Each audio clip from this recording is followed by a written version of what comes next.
Happy Christmas. 25 years ago, my grandfather broadcast the first of these Christmas messages. Today is another landmark, because television has made it possible for many of you to see me in your homes on Christmas Day. My own family often gather round to watch television, as they are at this moment, and that is how I imagine you now.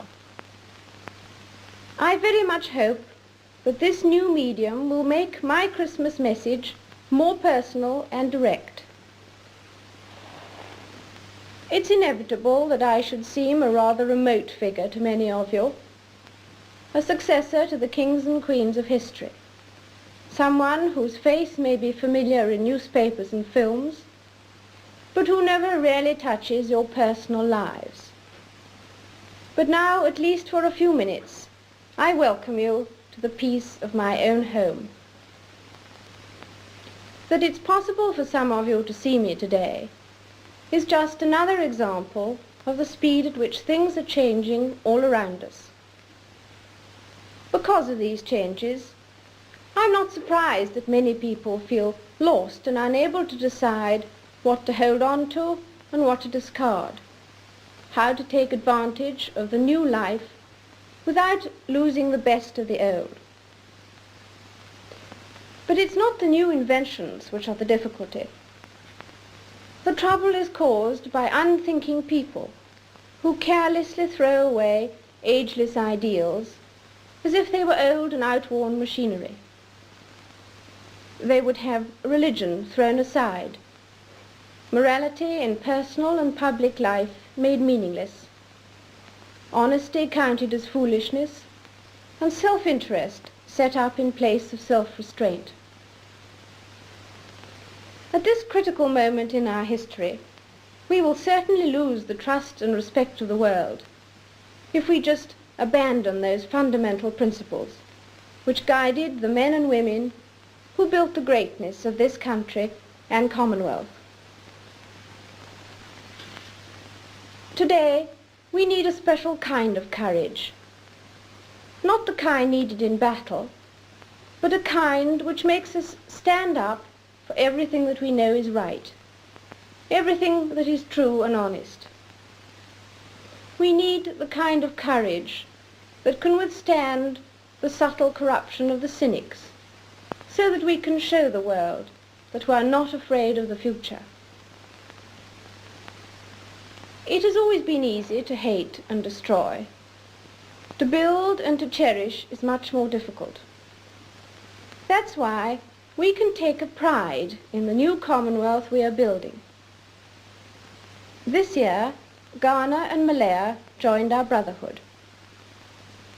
Both these countries are entirely self-governing. Both achieved their new status amicably and peacefully.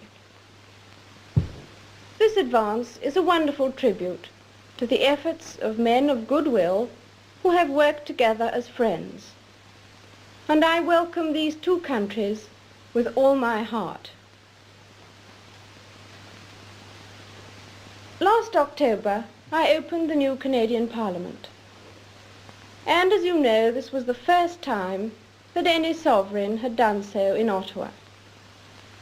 Once again, I was overwhelmed by the loyalty and enthusiasm of my Canadian people.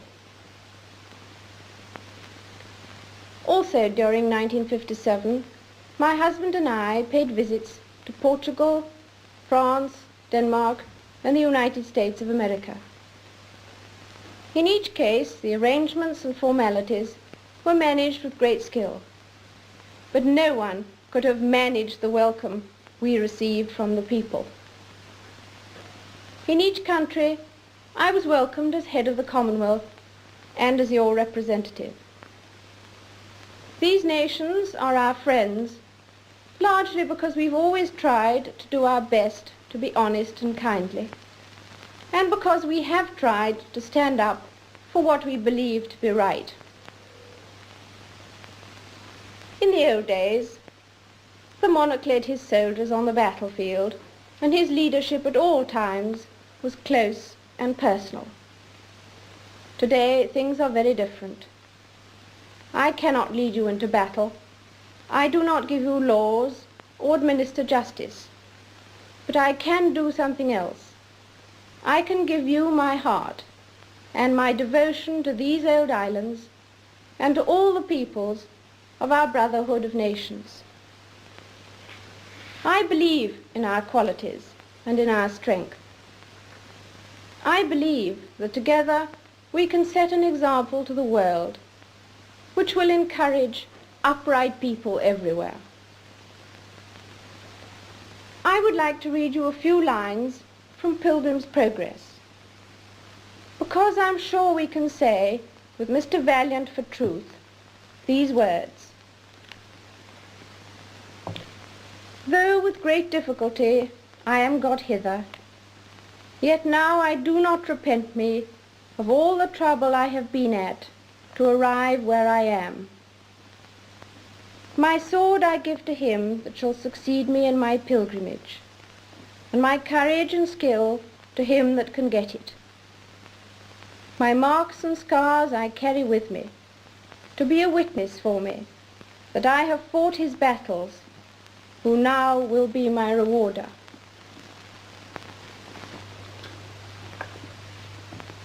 I hope that 1958 may bring you God's blessing and all the things you long for. And so I wish you all, young and old, wherever you may be, all the fun and enjoyment and the peace of a very happy Christmas.